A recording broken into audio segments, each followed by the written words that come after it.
ನಮಸ್ಕಾರ ವೀಕ್ಷಕರೇ, RJ32 ಕನ್ನಡ ನ್ಯೂಸ್ಗೆ ಸ್ವಾಗತ. ನಾನು ರಾಘವೇಂದ್ರ. ಇದೀಗ ಪ್ರಮುಖ ಸುದ್ದಿಗಳಿಗೆ ಹೋಗೋಣ. ಕಲಬುರಗಿಯ ESIC ಆಸ್ಪತ್ರೆಯಲ್ಲಿ ಮೂಲವಾಗಿ ಔಷಧಿಗಳು ದೊರೆತಾ ಇಲ್ಲ. ಇದರಿಂದ ಕಲ್ಯಾಣ ಕರ್ನಾಟಕ ಭಾಗಕ್ಕೆ ಅನ್ಯಾಯ ಆಗ್ತಾ ಇದೆ. ESIC ಆಸ್ಪತ್ರೆ 6ನೇ ಹಾಗೂ 7ನೇ ಮಡಿಯಲ್ಲಿ ಅಕ್ರಮ ಚಟುವಟಿಕೆಗಳು ನಡೆಯುತ್ತಿವೆ.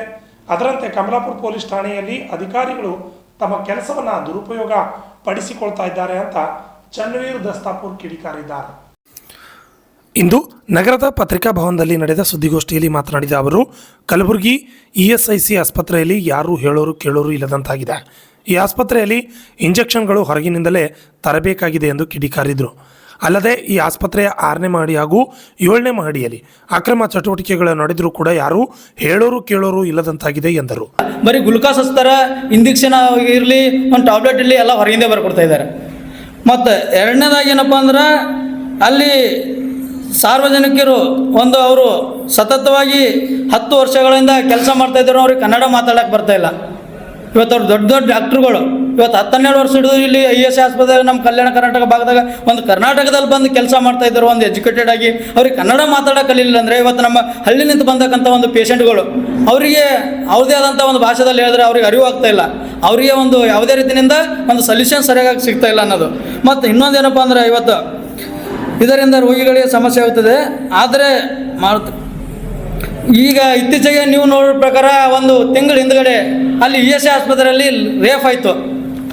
ಒಂದು ದೊಡ್ಡ ಹಾಸ್ಪಿಟಲಲ್ಲಿ ಇಂಥ ಒಂದು ಒಳ್ಳೆಯ ಒಂದು ESIC ಆಸ್ಪತ್ರೆಯಲ್ಲಿ ಹೆಣ್ಮಕ್ಳಿಗೆ ರೇಫ್ ಆಗ್ತಾಯಿದೆ ಅಂದರೆ ಆಯಿತು, ರೇಫ್ ಆಗ್ತಾಯಿದೆ, ಅಲ್ಲಿ ಇದೆ. ಎರಡನೇದಾಗಿ ಇವತ್ತು ಬೆಡ್ ಚಾರ್ಜ್ 95 ರೂಪೀಸ್ ಇದೆ ಅಂತ ಹೇಳಿದ್ರು ಬೆಡ್ ಚಾರ್ಜ್ಗೆ. ಈ ಬೆಡ್ ಚಾರ್ಜ್ ನೀವು ಯಾವ ಮುಖಾಂತರ ಒಂದು ಮೆನೋ ಚಾರ್ಟ್ ESIC ಹಾಸ್ಪಿಟಲ್ಗೆ ನಿಮಗೊಂದು ಬಿಲ್ ಮಾಡಬೇಕಾದ್ರೆ ಒಂದು ಮೆನೋ ಚಾರ್ಟ್ ಕೊಟ್ಟಿರ್ತಾರೆ. ಈ ಪೇಷಂಟಿಗೆ ಇಷ್ಟು ಬಿಲ್ ಆದರೆ ಇದು ಯಾವ ಥರ ಬಿಲ್ ಇದೆ, ಆ ಬಿಲ್ ನೋಡಿ ಇವ್ರಿಗೆ ಬಿಲ್ ಹಚ್ಬೇಕಂತ ಹೇಳ್ತಾರೆ. ಅದನ್ನು ಕೇಳಿದೆ. 2 ದಿವಸ ಸತತವಾಗಿ ನಾನು ಹೋರಾಟ ಮಾಡಿದೆ, ಕೊಡಲೇ ಇಲ್ಲ. 2 ದಿವಸ ಬಿಲ್ಲನ್ನು ನಿಂದ್ರಿಸಿದೆ. ನನ್ನ ಮಗನಿಗೆ ಇದು ಡಿಸ್ಚಾರ್ಜ್ ಮಾಡ್ಕೊಂಡು ಬಂದೆ, ಬಿಲ್ ಕಟ್ಟಲಿಲ್ಲ. ಡಿಸ್ಚಾರ್ಜ್ ಮಾಡ್ಕೊಂಡು ಬಂದು ಹೊರಗಡೆ ಇದ್ರೂ ಕೂಡ ಇವರು ಇವರಿಗೆ ಒಂದು ಏನಪ್ಪ ಅಂದ್ರೆ ಕಾನೂನು ಚೌಕಟ್ಟಲ್ಲಿ ನಡಿಬೇಕಲ್ಲ. ಒಂದು ಬಿಲ್ ಪ್ಲೇ ಆದರೂ ಕೂಡ ಬಿಲ್ ಪ್ಲೇ ಆದಾಗೆ ಒಂದು ಪೇಷಂಟಿಗೆ ಡಿಸ್ಚಾರ್ಜ್ ಮಾಡ್ಬೇಕಂತ ರೂಲ್ ಇದೆ.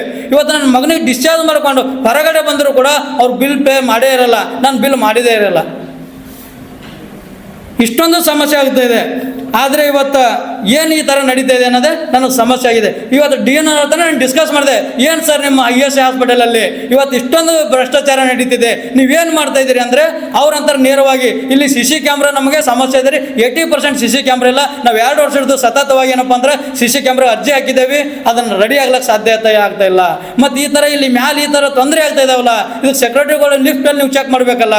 ಹೋಗೋರು ಯಾರು 6ನೇ ಫ್ಲೋರಿಗೆ ಹೋಗ್ತಾರೆ, 7ನೇ ಫ್ಲೋರಿಗೆ ಹೋಗ್ತಾರೆ, ಅವ್ರಿಗೆ ಚೆಕ್ ಮಾಡಬೇಕಲ್ಲ ಅನ್ನೋದೊಂದು ಮಾತಾಡಿದೆ. ಇವತ್ತು ಸೆಕ್ರೆಟರಿಗಳು ಭೀ ಶಾರ್ಟೇಜ್ ಇದಾವೆ ಅಂತ ಅವ್ರು ಹೇಳ್ತಾ ಇದ್ದಾರೆ. ಆದರೆ ಸುಮಾರು ಇದು 2 ವರ್ಷದಿಂದ ಸಮಸ್ಯೆ ಇದ್ದರೂ ಕೂಡ ಇದ್ರ ವೈದ್ಯಕೀಯ ಸಚಿವರು ಶ್ರೀ ಪ್ರಕಾಶ್ ಪಾಟೀಲ್ ಅವರು ಏನು ಕಣ್ಣು ಮುಚ್ಕೊಂಡು ಕೊಡ್ತಿದ್ದಾರೆ ಅನ್ನೋದೇ ನಂದು ನೇರವಾದ ದುಃಖದ ವಿಷಯ ಆಗ್ತಾ ಇದೆ ಇವತ್ತು. ಯಾಕಂದರೆ ಇಲ್ಲಿ ಅದೇ ರೀತಿಯಾಗಿ ಕಮಲಾಪುರ ಪೊಲೀಸ್ ಅಧಿಕಾರಿಗಳು ಪತ್ರಕರ್ತರಿಗೆ ಹಾಗೂ ಮಾಧ್ಯಮದವರಿಗೆ ನೈಜ ವರದಿ ಮಾಡಲು ಬಿಡುತ್ತಿಲ್ಲ.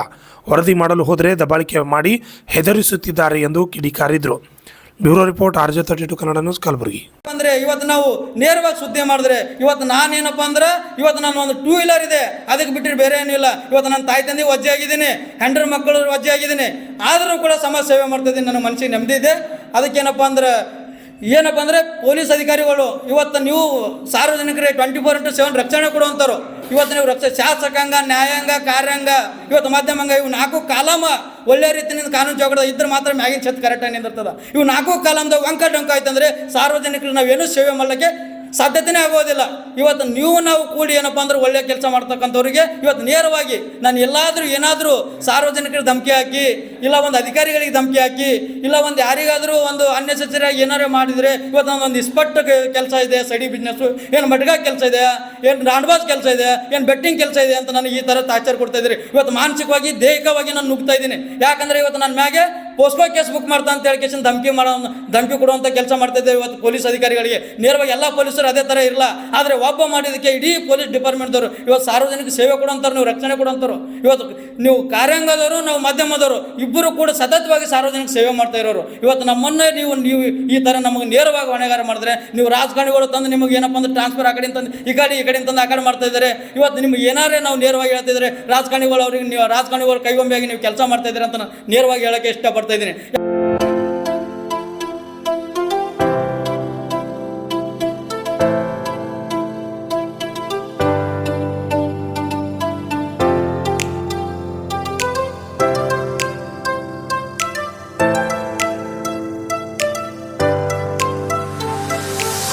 ಕಲಬುರಗಿ ಜನರಿಗಾಗಿ ಮಹಾದೇವ್ ಮಾರ್ಬಲ್ಸ್ ಮತ್ತು ಗ್ರಾನೈಟ್ಸ್.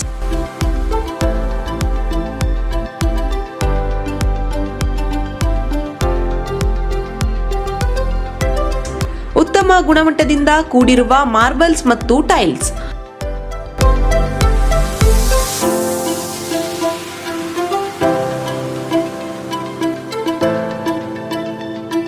ಸುಮಾರು ವರ್ಷಗಳಿಂದ ವಿವಿಧ ಕಡೆ ಅತ್ಯುನ್ನತ ಗುಣಮಟ್ಟದ ಟೈಲ್ಸ್ ಮಾರ್ಬಲ್ಸ್ ಮಾರಾಟ.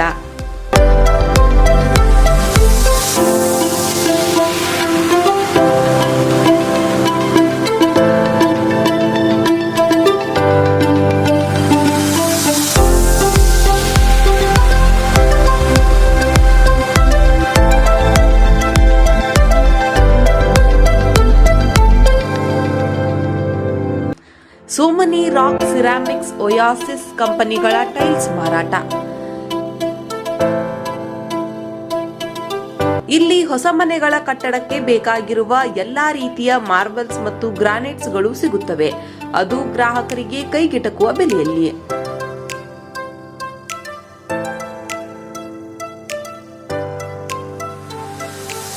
ಹೆಚ್ಚಿನ ಮಾಹಿತಿಗಾಗಿ ಭೇಟಿ ಕೊಡಿ. ಮಹಾದೇವ್ ಮಾರ್ಬಲ್ಸ್ ಮತ್ತು granites, exclusive showroom, Nagarahalli cross, ring road ಹತ್ತಿರ, ಕಲಬುರಗಿ. ಹೆಚ್ಚಿನ ಮಾಹಿತಿಗಾಗಿ ಸಂಪರ್ಕಿಸಿ 9008249111 9742679975.